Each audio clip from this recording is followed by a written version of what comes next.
So I have found some questions that people often like to ask about the world and spirituality on internet.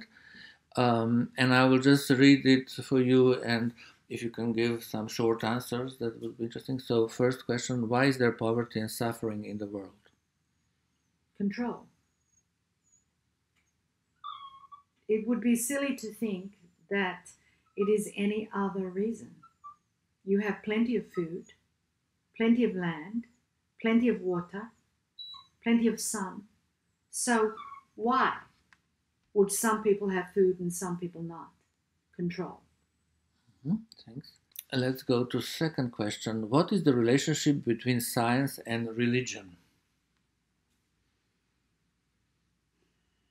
That's actually a very good question because both are pliable, right? So is there a relationship between, there should be a relationship between science and religion because it's science's job to actually, in a way, prove religion. However, on both sides, they're heavily manipulated. Science can be bought and sold either way. It's like a debate. Some for, some against. Both sides will say it's excellent. Religion is the same. Religion also can be bought and sold. Most religions, or most religions are against the people. So what they do is separate your connection from God that you have naturally, innately on your own.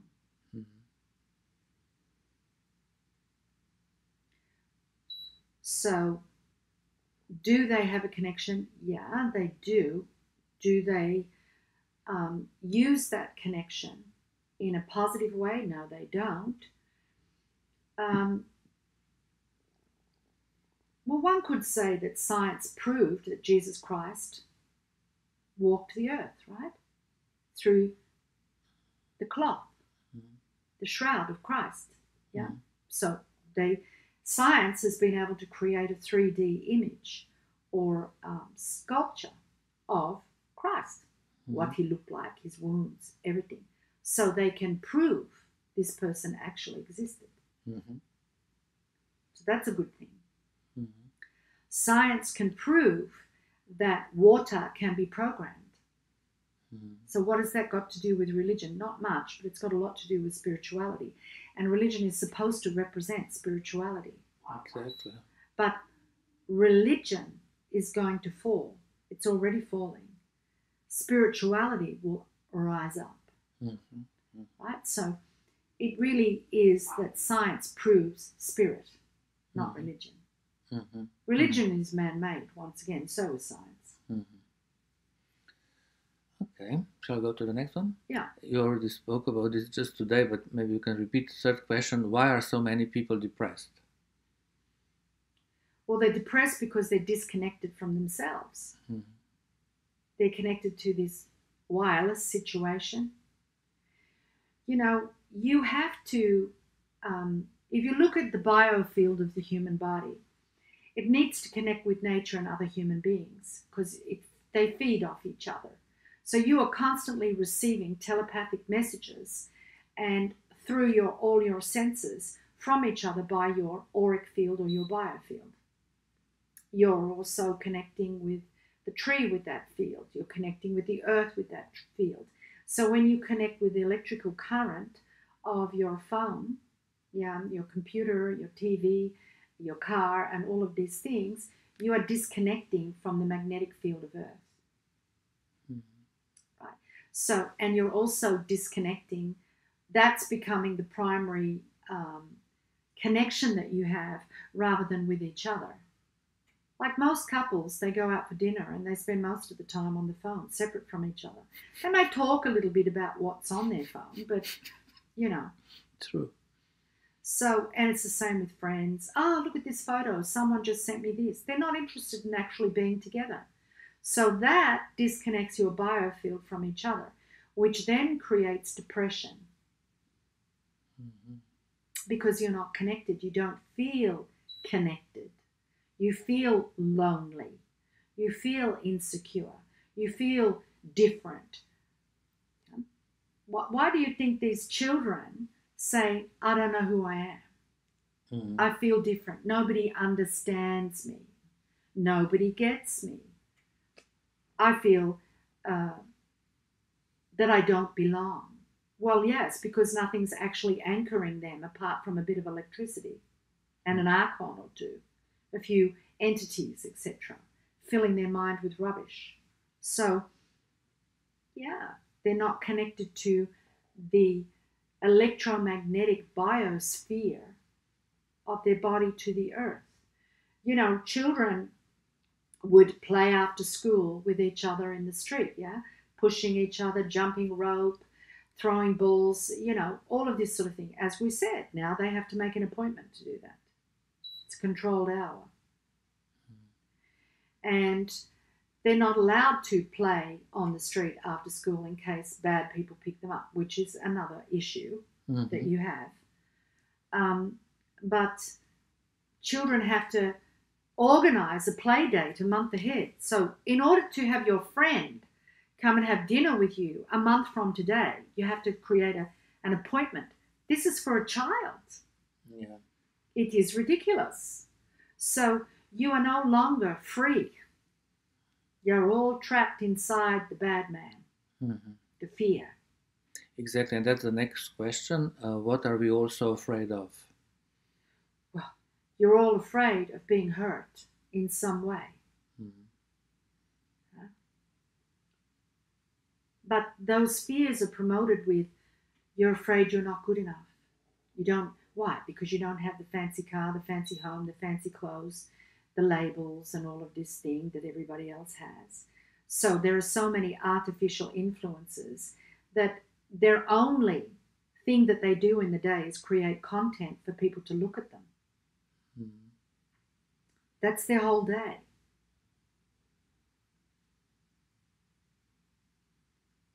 So they're fearful because they're being told to be fearful of everything. You know, they are playing you, they, meaning all those systems, those governing factors that govern you all, they are playing you. So can you imagine how much they're laughing? And they do. When they put out an image of a man in a dress and say, watch all the other idiots start wearing this stuff, right? That's what they're saying. Let's put out that chickens and eggs are poisonous and see how many people stop buying them. Let's control that. Oh, let's put out cow's milk is really bad for you, and almond milk, which is made out of genetically modified almonds and processed and bleached and everything else, is better for you. And people take it because guess what? We're all being good, healthy people. Eating artificial substances. And soon you'll all be eating, you know, artificial meat filled with chemicals, saying how good it is for you, and then wondering why you've all got autoimmune problems. You fear going outside. You fear not being smart enough, not being pretty enough, not being thin enough, fat enough, curvy enough, influence enough. You fear everything. You fear not having your phone for 2 hours. You fear not being able to have your internet at night because you deserve it. You've been on the computer all day at work. You definitely need it to be on it again at night. So you fear everything. But this is because probably you're being programmed. We don't feel connected to God. Well, obviously you don't feel connected to God, which is again the electrical biosphere disconnection. Shall we go to the next question? Yeah. So question 5 and 6, I will just do them together. When is war justifiable, and how would God want us to respond to aggression and terrorism? Very good questions. War is never justifiable in a sense. Okay, let's clarify that. If someone's coming at you with a knife, you have the right to defend yourself, and it will be your automatic natural instinct to do so. whether you're stronger than that person or not, you will do anything for your physical body to survive, whether you're drowning in water, yeah, you're running from a fire, or you're running from an axe welding nutcase, right? You will do what your body needs to survive. You know, you hear of people eating raw animals because they're out in the nature and they have to survive, right? So your body, its instinct will want to survive. So of course, if someone's invading your home, your natural instinct or your country is to defend it, and you have a right to defend yourself and defend your home. This you have the right to do.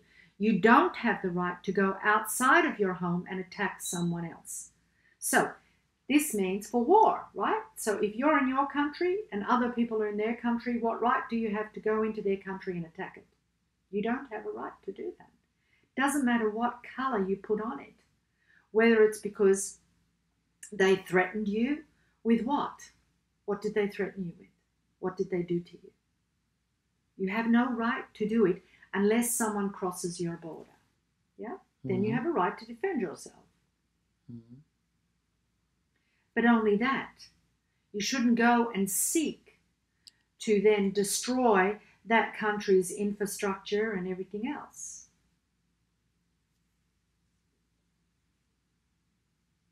War is never really justified unless it's in self-defense. That's unfortunate, but it is the way it is. And what do you think? How would God respond?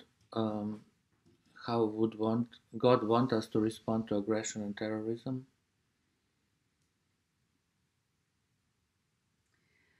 Well, we're going to reiterate what we've said before in one of the channels. We don't know if we put this on air or not. We were talking about Lemuria and how they put people in a crystal cave, right? So if you've got a terrorist coming towards you and they've got a gun and you have to kill them for some reason, then you're not going to be able to do it. But if you can capture that person and place them in a situation where they have to face themselves. So when you think about the crystal cave, it's like being in solitary confinement, isn't it?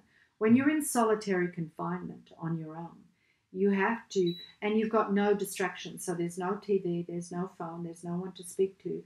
You have to sit in your mind, yeah? And when you sit in your mind, all what will come up, if you go on a meditation retreat, a silent retreat, the first 2 days will be the hardest because all of the rubbish that you're storing in your mind has to come out. So all of your supposed fears, your chaos, your hatred and all of that, your anger will come out. It will come up and out. But you may be observant enough to say, oh, that's just my fear around such and such, return to the breath. Or you may leave the retreat because you can't hold it, which a lot of people do. It's the same for a terrorist. If you place a terrorist in a silent situation, and let them live with their mind, without trying to ask them, why did you do it? Just let them sit in there, in their mind. They will go crazy, they will scream, they will hit the walls, they will do whatever they can. But eventually they will find peace. That would go for all criminals, isn't it? Every one of them. Yeah. So when you put them in a prison and you put them in a room with someone else who's got just as much hate, what are they going to do? They're going to fight and kill each other and do all crazy things. But if you were to put them for a very short period of time in a situation where they confront their sins, then they have a chance of healing, don't they? So a lot of criminals have been overtaken by entities. So wouldn't you then look at what is controlling them ultimately? You would look at releasing the demons, the entities, the archons from their system to return them back to normal. So that would be the loving, kind thing to do. It's a healing then process that they need to go through. Absolutely. Not putting them in Auschwitz or somewhere like this, where they have other criminals threatening each other, big dogging each other in the sense of I'm more powerful than you, and then you've got guards overlooking being more powerful and aggressive with them. So it's all a whole load of aggression, which is just perpetuating the hate and the aggression that they already feel. Exactly.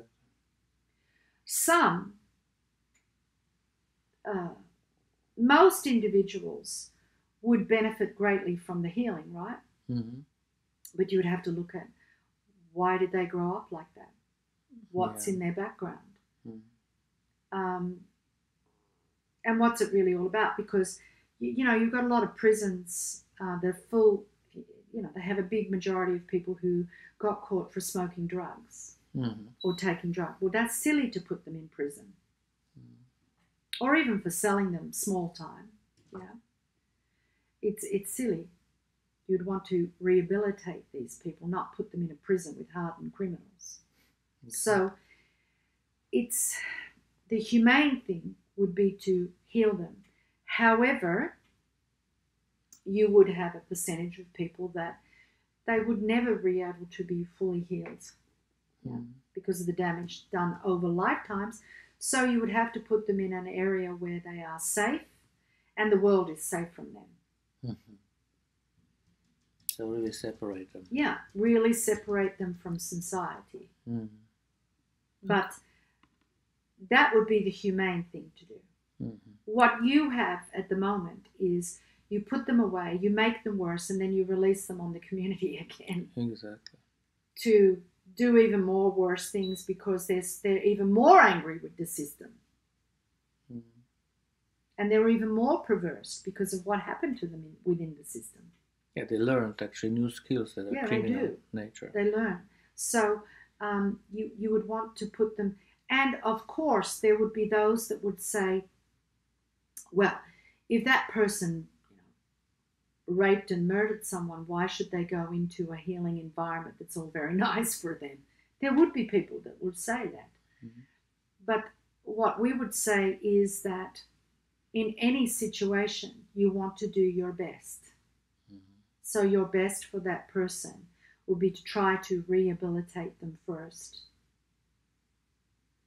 And that doesn't mean spoiling them and giving them TVs and access to phone. We're not talking about that. We're talking about putting them in a situation where they have to face themselves. There is no distraction. Yeah, thanks, Kassandra. If I go to the next question, it's very a big question, but I wonder what you can say in a few words. How does one obtain true peace? Peace comes from within, but it also comes from trusting God. When you feel the presence of God, you feel peaceful. So if every day you were to honor that presence within yourself and externally by connecting with it through prayer, meditation, intention, being in nature. Some people feel close to God when they're surfing, Some people feel close to God when they're climbing a mountain. Everybody's different. Some feel it when they're completely quiet and they're gardening and they hear the bird song. Whatever it is that brings you to the center of yourself and connects you to that God force will bring you peace. Right. Nothing else will. If we go to the question number 8, what does it mean to live in the present moment? What that means is to be clear of your past. So to have healed your past, to have accepted your past, meaning everything you've done and everything that's been done to you. To not be pushing, willing, focused on the future because you don't like your present, because you haven't addressed your past. So to be in the present moment is to be in your most powerful moment. Your energy is often divided in the past and in the future. Oh, I hated what that happened to me, and because of that, it's the reason why I behave like this. So therefore, I'm going to make sure that doesn't happen to me again. And then in about a year's time, when I've healed all of that, this is how my life is going to be. So I'm in the past and I'm in the present, in the future, but I'm not in the present moment, which is your most powerful point of creation. It's, what is it? It's the point of 0 point. It's 0 point.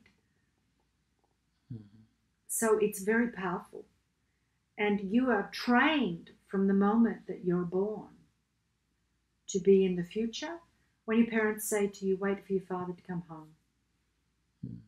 Wait for your mother to come home. Wait to open the present. Wait to do this. Wait till you go to school. Wait till your day's ended. Wait till you go play football. Wait till you can paint. Wait. You are trained to be in the future, and you are trained to be in the past. Remember when you did that? Well, I'm not allowing you to do that anymore, so that's not happening again. Right? So you're constantly being told about your failures in the past. And what you'll get in the future if you're good. If you obey the rules.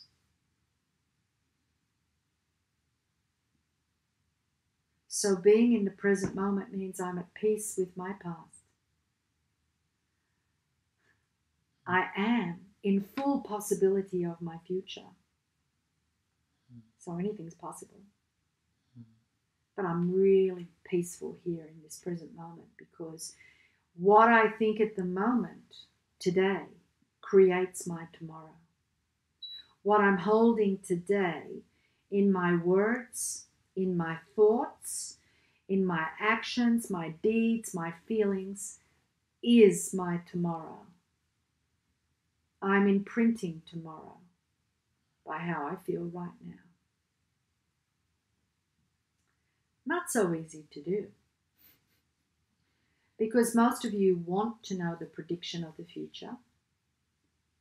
Is there going to be war? Is there going to be a financial collapse? Is there going to be an alien invasion? Is there going to be this? When can I, we have people ask us, when's my husband going to die?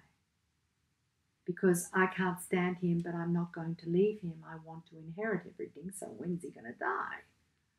When's my parents going to die? When's my boss going to die?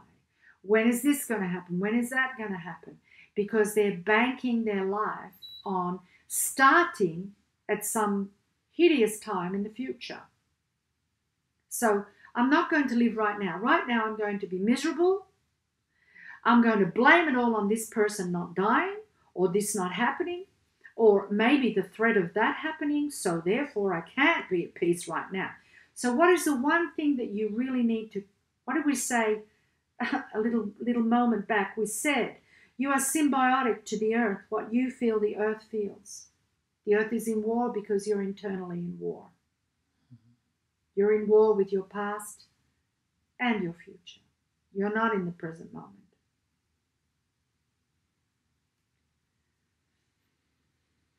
So therefore, if you want peace on earth, and you don't want war, and you don't want hunger, and you don't want this, and you don't want that, then be it in this moment. Mm-hmm. And that's the truth. You're all creators of reality. You're all co-creating every moment, every second of the day.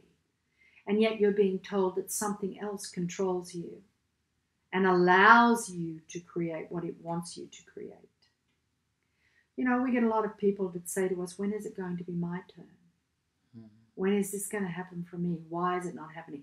Why isn't Spirit allowing that in my life? Why did they take it away from us? Spirit never took anything. Spirit doesn't allow anything in your life. You do. Mm-hmm. And the only reason it's not there is because you're waiting for something or someone to give you permission to have it. To do it for you, because you don't believe in your being that you are a creator. Happens a lot. Mm-hmm. So what the next question is, what is our greatest distraction? Your phones at the moment. That's good. And the 10th question, and this could be the last one for this session, and then we have another 10 we can do next time. Mm-hmm. Is current religion serving its purpose?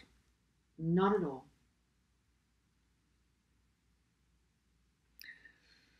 Religion holds you to perpetuating sin and worthlessness.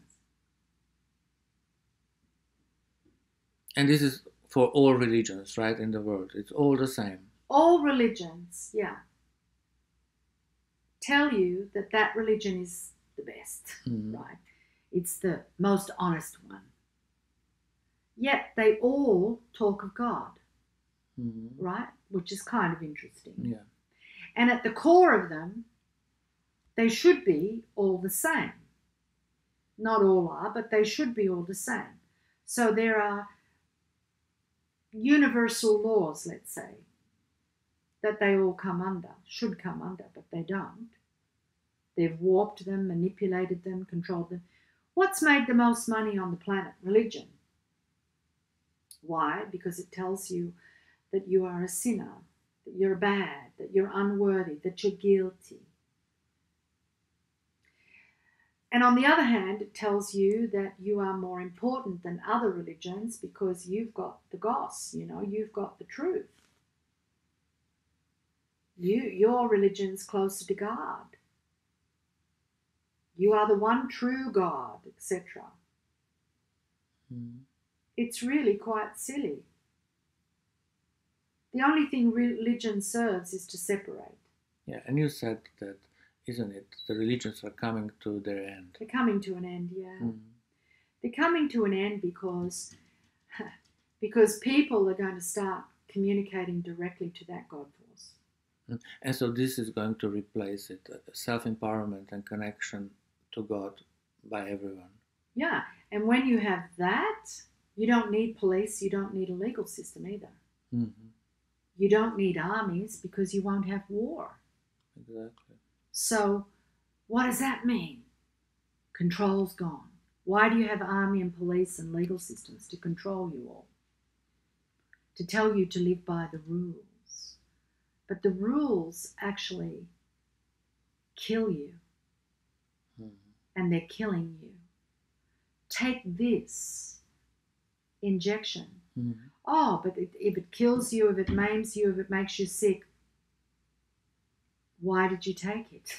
It's your fault, right? Why did you listen to your doctor? You're an adult. Well, the doctor never told me. There was nothing on the, instructions that told me that this could happen. Nobody informed me. It wasn't informed consent. But that's your problem. You should have asked for it. But the doctor told me I didn't need it. Round in circles you go. So what is it there for? To confuse you. What did we say? You're all in a state of confusion. Nobody knows the truth.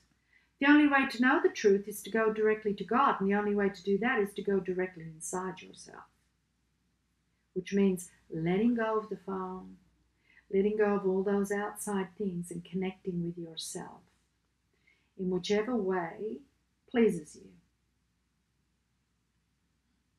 That's what you're going to do. Great. Well, this is good. We answered some good questions. 10 questions, and then another time we can do another 10. Yeah. It's interesting. Okay. Thank you very much, Kassandra. You're most welcome.